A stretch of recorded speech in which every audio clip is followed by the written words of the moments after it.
State Prison, Folsom, California. Perched on a knoll a short distance from Sacramento, its grand design suggests a castle or medieval chateau. But behind these ornate walls is a 120-year legacy of executions, escape, and bloody violence. One of the years we had over 280 stabbings in the institution, over 400 rounds fired in 1 year. A normal day would be 3 or 4 or 5 getting stabbed.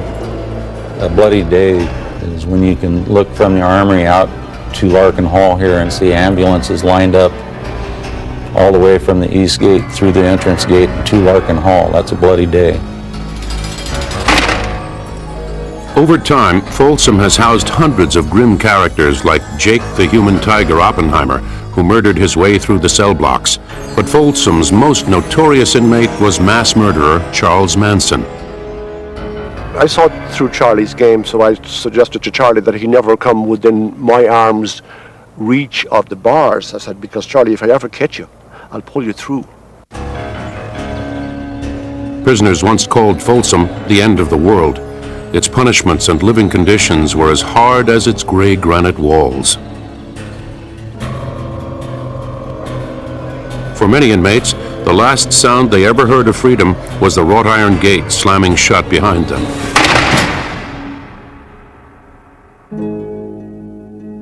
Folsom was the second prison to be built in California.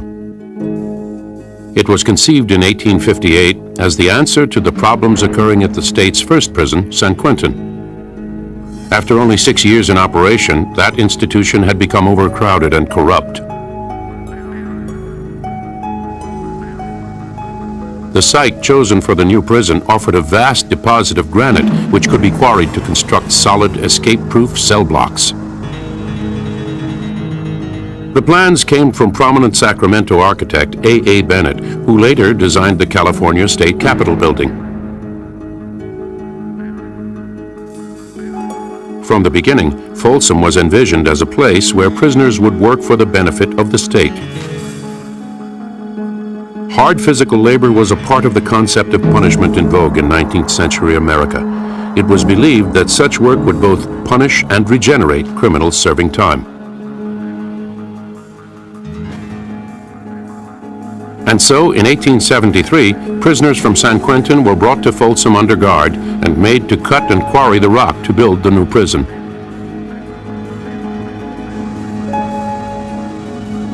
Thousands of tons of blue granite were cut from the quarry, and within 2 years, the inmates had built the first cell block and support buildings. The structure had the appearance of a turreted castle from medieval times.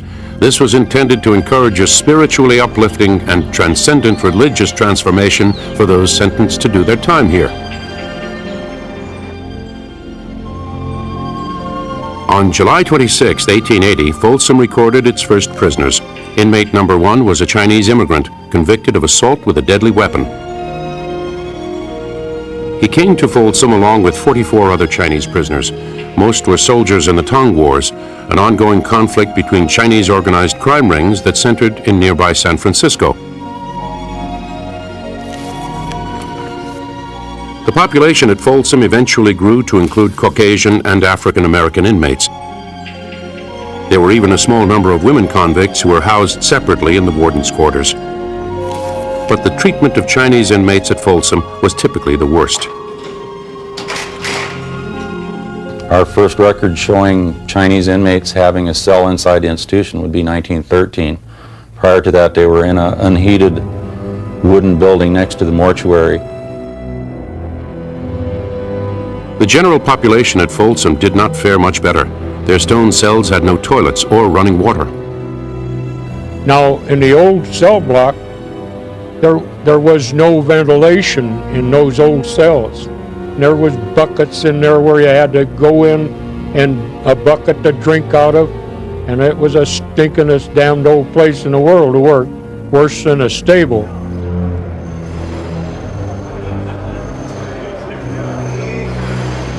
The 3-story cell block was built to hold 900 prisoners.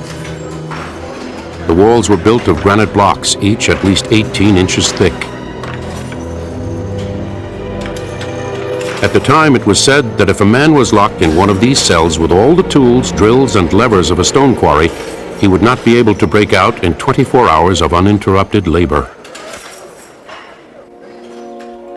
There was no electricity, and the inmates were issued 2 candles a month in order to read at night.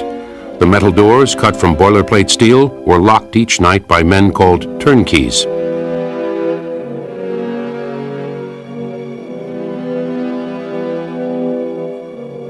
For the first 40 years of its operation, Folsom was one of the few prisons in the United States without an outer wall. Funds from the state had run out before it could be built. A line around the perimeter was guarded by 6 gun towers, manned around the clock by sharpshooters with rifles and Gatling guns.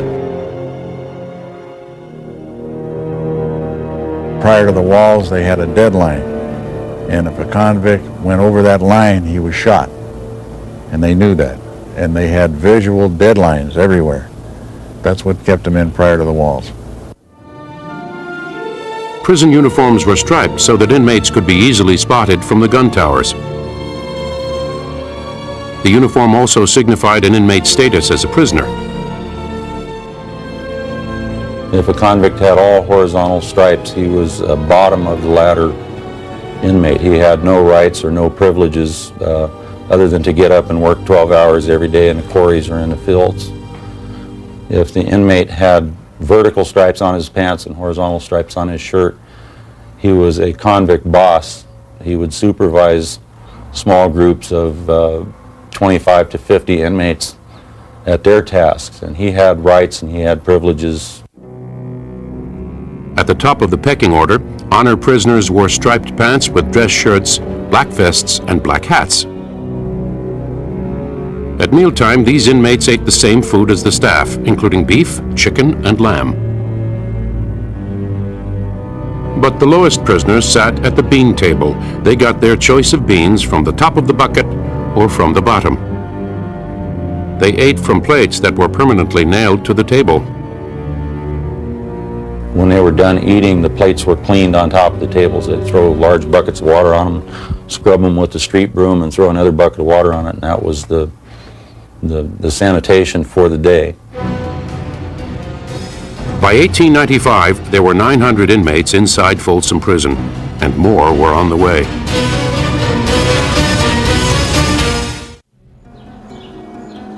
The new state prison in Folsom, California, took pride in its innovations. These took shape under the leadership of the warden, Charles All, who was appointed in 1887. A former Wells Fargo detective, All was a strict disciplinarian and had a standing order for his guards to shoot any convict trying to escape. All also followed a mandate to improve living conditions. In 1890, construction began on a powerhouse at the prison that would generate electricity from the American River that ran below it. This was the first electric plant in the region. Eventually, the prison helped supply power to all the state government buildings in Sacramento, some 22 miles away. In 1893, the first electric lights were installed in the cell block, and inmates no longer had to use candles to read at night. It had taken 13 years, but Folsom finally had the basic amenities. Plumbing was actually installed about 1884. We put in flush toilets and water, so things actually improved fairly rapidly by and large. Even at best, conditions were never good. Everybody that was here was working in the quarries. The prison took few safety precautions. Accidents in the quarries were not unusual. The first victim was inmate number 117. His name was Peter Gibson. He had been convicted of larceny. He was crushed to death by a falling rock. Captain of the guard P.J. Cochran was standing under a derrick used to move heavy boulders when its boom fell off and killed him. Still, the quarry was profitable for the state. In September of 1882, the prison began to sell its granite to buyers all over California. Cemeteries throughout the region made their tombstones from the granite at Folsom. The stone base of California's state capitol was also the product of the prison quarry. In order to move the heavy cargo into town for sale, the prison employed its own steam-powered locomotive in 1893. Because of the temptation for inmates to escape by stowing away on a train car, each outgoing shipment was carefully checked and an armed guard rode along. In 1893, inmates also finished construction of an ice plant that was powered by the new electric powerhouse. The prison manufactured 3 tons of ice per day and was among the only suppliers in Central California. Folsom also became a community center. As early as 1892, the prison hosted an annual 4th of July celebration. The inmates were treated to iced lemonade as they watched the prison yard fill up with visitors. On the 4th of July, people would come not only from all over the area, but from all over the state to visit the prison. We would have sporting events between the inmates, bicycle races, boxing matches, shows put on by the inmates where the costumes were provided by Hollywood.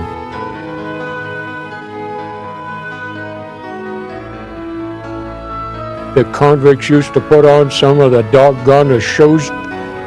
They'd dress up in women's clothes and makeup. And there was one old fella used to eat razor blades and tacks and glass and stuff.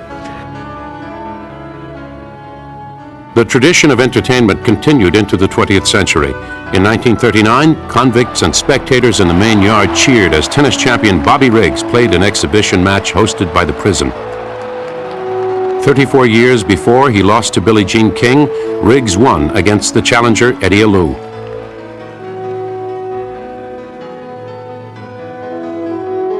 Prison life also included a 4-chair barber shop that was staffed by inmate barbers.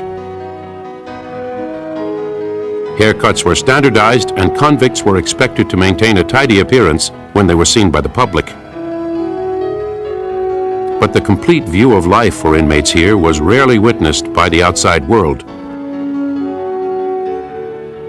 Billy Burke was 18 years old when he was convicted of burglary in 1928.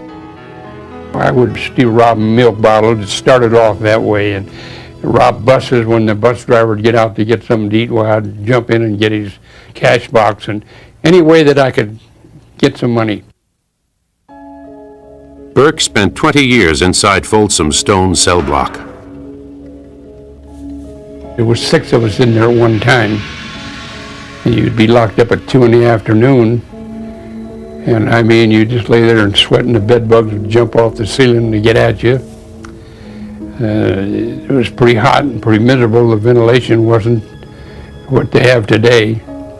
So you lay there practically in the nude and for all them hours until 6 o'clock the next morning. The first recorded punishment at the prison was fierce and brutal. In 1884, 4 inmates who had started a fight in the quarry were subjected to hours of agonizing physical constriction in a cruel device known as the straitjacket. Unlike the shirt designed to restrain asylum inmates, Folsom's straitjacket was a canvas girdle made strictly for the purpose of torture. One inmate survivor who was stripped naked before his ordeal wrote, "The straitjacket reached from my neck to my knees. The guard laced it up my back with a soft rope. I remember distinctly now that my fingers and hands were tingling, numb, dead before he finished lacing me up. I got to a stage where I couldn't breathe. It seemed that knives were penetrating my lungs. It got to a certain pitch that I didn't think one could suffer so much."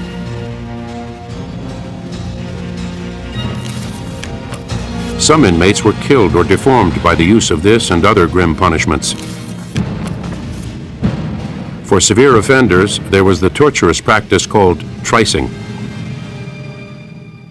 There was tricing rings where they'd handcuff an individual and trice them, pull them up to where they would be standing and their arms in the air, and just their feet would still be on the ground, but barely, and they would stay there for the day for refusing to work.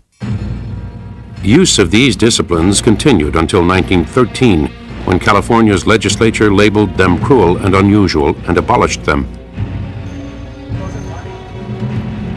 That same year, air holes were drilled into the solid steel cell doors that up until then had only small slots for ventilation and inspection. After 1913, only 3 forms of punishment were legal in California's prisons. The first was the removal of privileges like tobacco and outdoor recreation time. The next level of discipline restricted the convicts' meals solely to a diet of bread and water for an indefinite period. The most severe form of punishment was lockdown and solitary confinement for 6 months at a stretch. But while corporal punishment was not officially condoned at the state prison, it was far from over. Jack Pert's career as a guard at Folsom began in 1938 and lasted 26 years.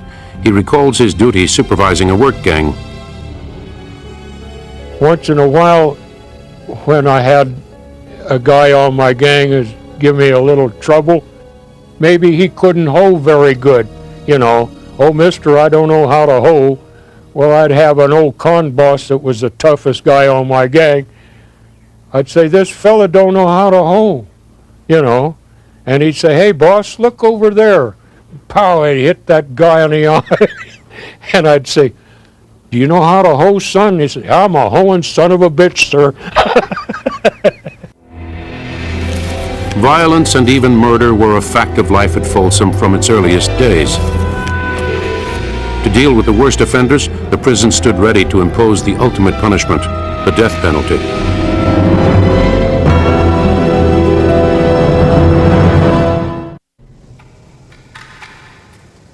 In 1907, work began on the granite walls that now surround Folsom Prison.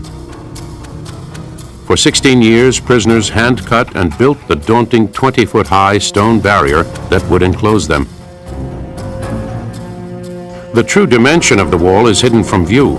This is because fully 1/2 of it plunges below the ground. The design made any hope of digging out as impossible as breaking through. To discourage climbing over the wall, the prison treated its inmates to a Saturday afternoon tradition known as testing the guns.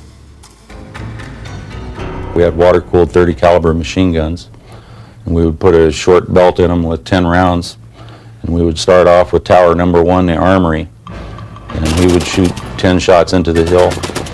Tower 2 would shoot 10 shots, and then tower 3 and tower 4 and tower 5 up to tower 26. So you would have about 30 or 35 minutes of continuous shooting. Everybody on the yard could not only hear all the shots, but you can look from the yard across the hill on the opposite side of the river and actually see the bullets hitting. It had a very sobering effect. Still, there are places inside the stone prison that are unseen from the towers and by the guards on duty. In fact, there's so many blind spots in this institution, and we try to correct as many of those as we can, but it's just about impossible to. Just about everything goes on here. You have drug use, homosexual activities, you have killings, you have stabbings, you name it, it happens. Weapons like these makeshift knives called gaffs have been used routinely in the blind spots to settle personal differences and enforce a certain code among the inmates.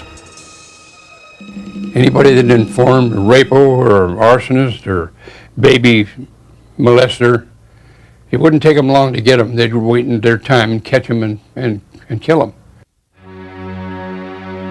Murder committed inside the prison was considered as serious an offense as it was on the outside. In 1895, Jacob Oppenheimer was sent to Folsom to serve a 50-year term for robbery. Within 3 years, he had killed a fellow inmate and was transferred to San Quentin to finish his 50 years and begin a life term for the murder. At San Quentin, Oppenheimer killed again, another fellow convict. This time, he was sentenced to death. He was transferred back to Folsom to await his execution. While on death row, inmates labeled Oppenheimer the human tiger because of his predatory behavior. He struck once more. The victim was another death row inmate. Finally, in July of 1913, Jake the Human Tiger Oppenheimer was hung by the neck, the prescribed manner of execution at Folsom.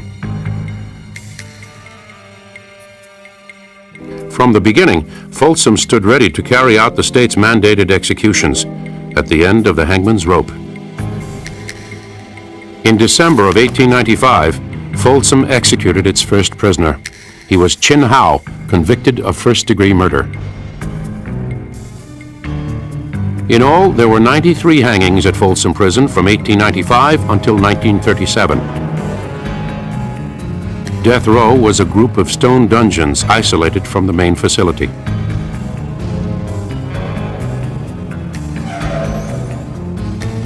On the morning of an execution, the condemned man saw his last view of daylight through this window as he was led along the short walk to the gallows where the hangman waited. The last hangman at Folsom was a man named H.B. Trader. There was the cold-bloodedest man I ever met in my life. He would get $10 and the rest of the day off after he'd pulled a trap door to drop that guy. The hangman hung his rope from this area of the ceiling. This is one of his ropes, and he would stretch it between a windlass and pull it tight, take all of the spring and bounce out of it. He would then weigh and measure the inmate that was going to be using the rope, and he would custom build the knot to fit the inmate's neck exactly so that it would snap his neck without snapping their head off. They had a problem with hangings. It was probably 30% of the time it actually remove their heads when they would drop, if they dropped too far. The prison archive includes a logbook of the executions. Its chilling pages contain the faces of condemned men in their final hours. Next to that, a few brief words record the time of death and the distance dropped. Ivan Kovaler was the second prisoner hung in 1895. He was convicted of first-degree murder and was dropped exactly 7 feet.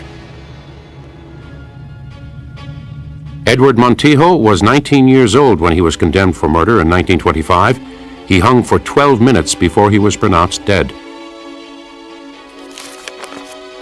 25-year-old William Hudson wore the prison's white shirt and black suit to his execution in 1931.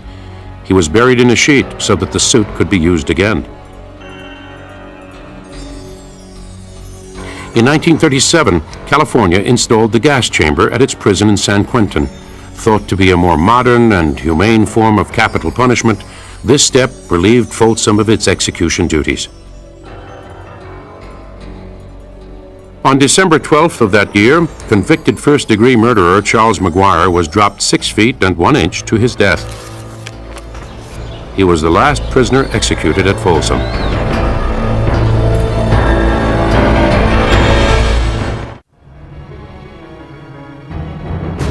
In 1916, Folsom Prison completed a monumental addition to its sprawling layout. This is housing unit number 1, the largest single cell block anywhere in the nation. At the time it was built, it embodied the most advanced ideas in prison construction and took inmate laborers and stonecutters nearly 2 years to finish. The new cell block anticipated the arrival of 1,000 new inmates that would swell the prison's population to 2,500. Prison officials attributed this growth to a number of curious causes. In 1915, it was believed that an influx of criminals had come to California to visit the Panama Pacific Expo held in San Francisco that year. In 1920, with the creation of prohibition laws, a new class of criminal was born, the bootlegger. Alcohol offenses and violations of Congress's new Drug Act added to the alarming increase of prisoners brought to Folsom. The end of World War I saw another expansion in the prison's population. This was attributed to the homecoming soldiers who had returned to a poor economy and a lack of gainful employment.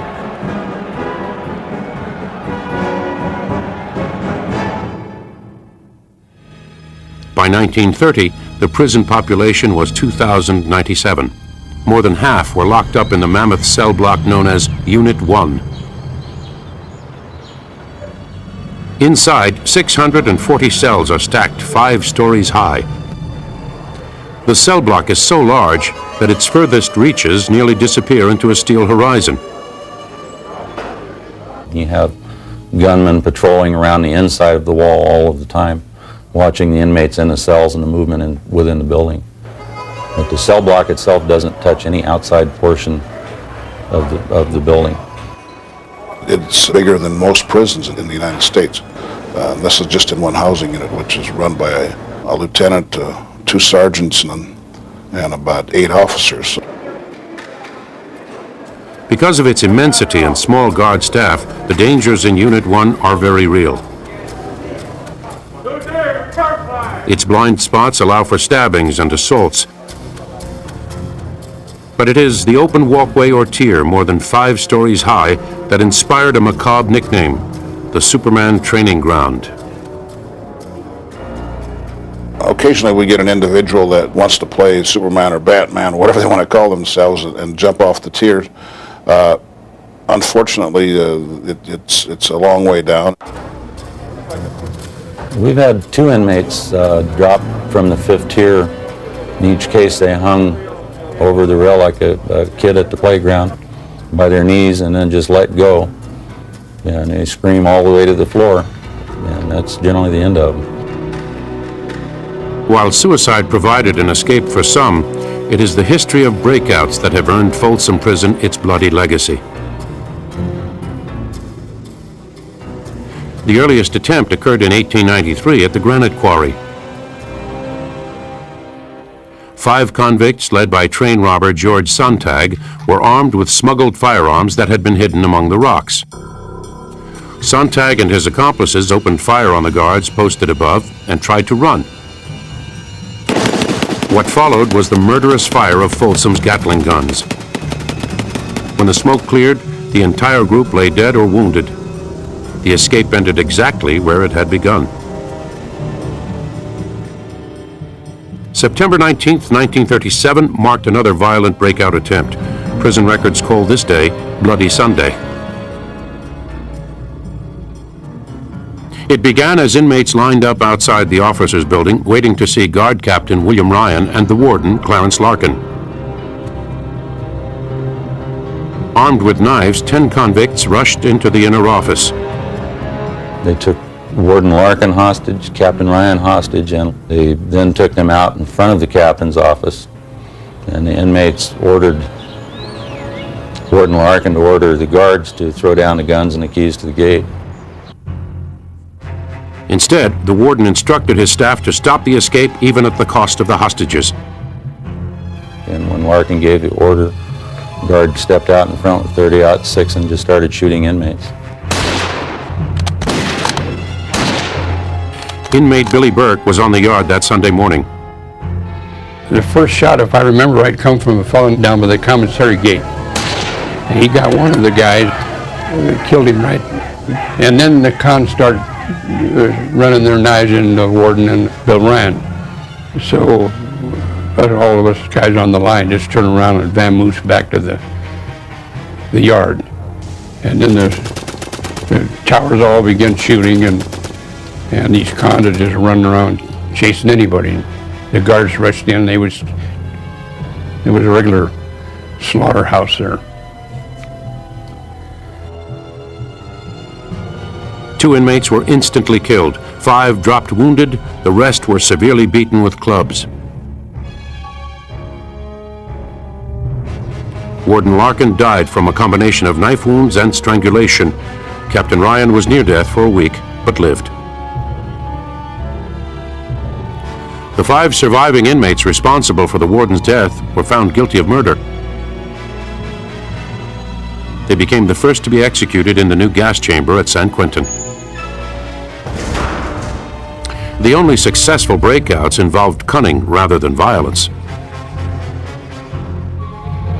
In 1930, Billy Burke himself escaped. He left a dummy on his bunk and hid in the prison morgue. When night fell, he made his break. I cut the screen and made a terrific racket, and I was froze, you know. You're scared of everything when you're going through that. And I crawled out the window, and I started crawling across the yard and crept by this guard tower, and there was a dog there that belonged to one of the cons, and he raised hell, but evidently the guard didn't think too much about it. So I got by that, went, and I slid down a cliff and lit in the lower yard on some railroad tracks. And then I slipped into the canal. Burke made it all the way to Philadelphia, where he was arrested for burglary and sent back to Folsom. In 1987, the prison saw its last successful escape. Glenn Stewart Godwin was serving 25 years to life for murder. He had an accomplice who would come up the river in scuba-type gear and got to an area that was somewhat of a blind spot where there was a lot of vegetation and very poor lighting. It was a major storm drain. He cut through that, cut through a number of other gates, and was able to come up to an area where there's a manhole cover that's padlocked, and was able to cut that padlock. Godwin got a work assignment that brought him close to the manhole cover. So then Godwin was able to just slip right back down the hole, go right out the storm drain, get in a life raft, and disappear without being observed by anybody. By changing his appearance and using aliases, it is believed that Godwin has traveled through Mexico and on to Central America. Today he is still at large, his whereabouts unknown.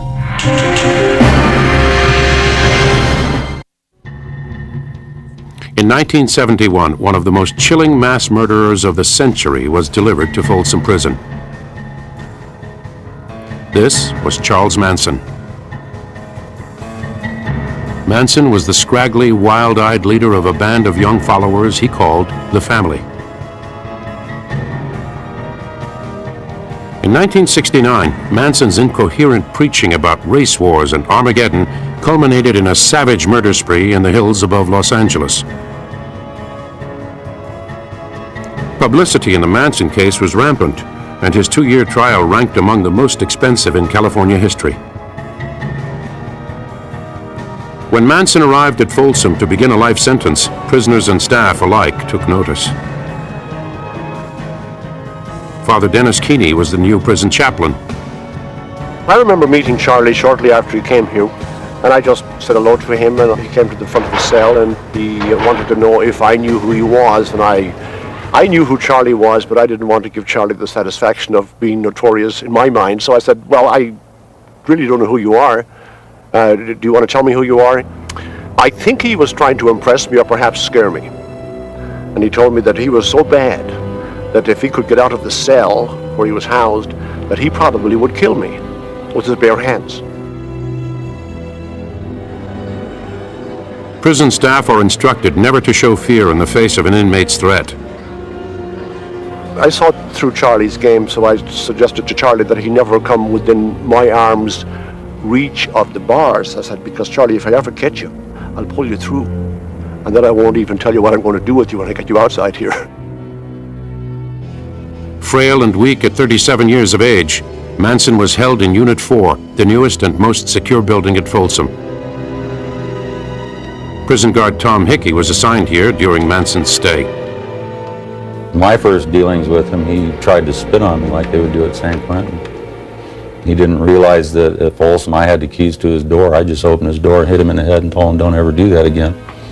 And after that, we got along fine. It was never a problem.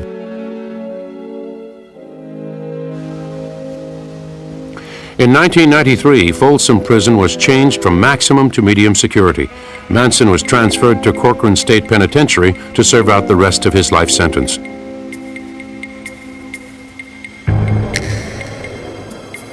The 1980s also brought a new wave of violence motivated by urban gangs. After '82, we started dealing with the street gangs, the Crips and the 18th Street Gang and the different gangs coming in. These guys wanted to prove themselves so that they could get up and become members of the known prison gangs. So the violence just kind of perpetuated itself. In 1984, more than 280 stabbings were recorded. Such conflicts were often settled by guards in the gun towers.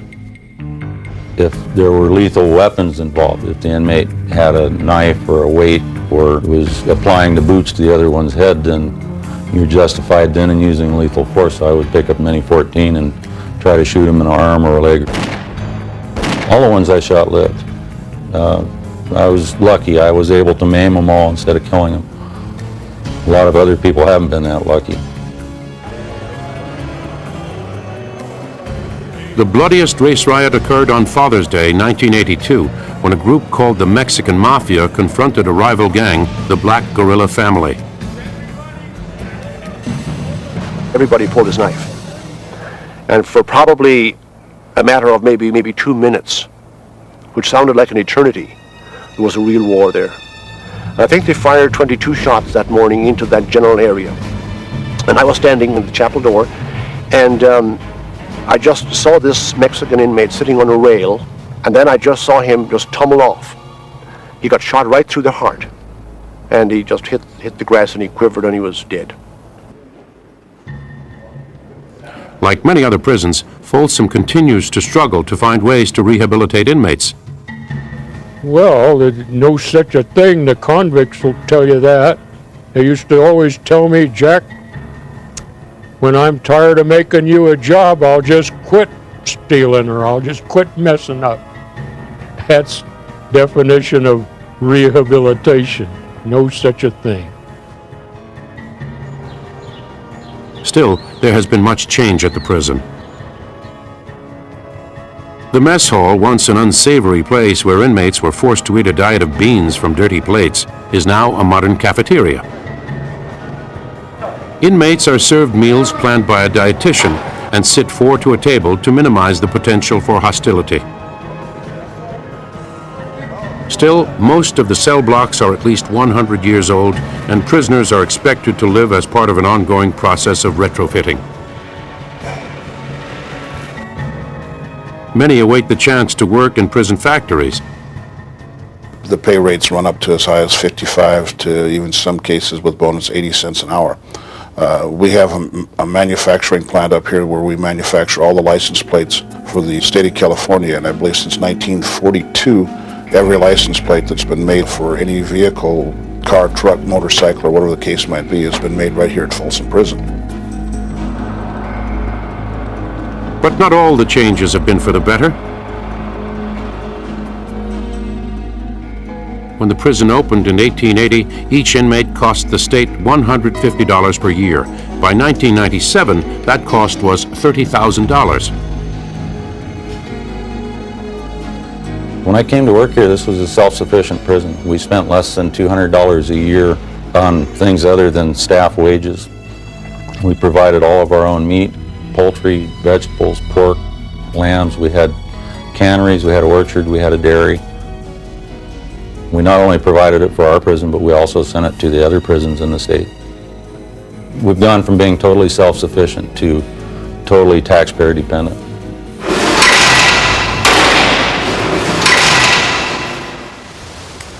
Through the years, one site has remained constant in the minds of inmates and staff, the prison cemetery. More than 1,100 men are believed to have died at the prison between 1874, when construction began, and 1957, when the prison employed a removal service to handle inmate bodies. Until then, not even the dead left Folsom Prison. If you wanted to carve your own tombstone, you had that option. We would give you the stone and chisel. If you knew you were going to die right away and you needed one, you could carve your own.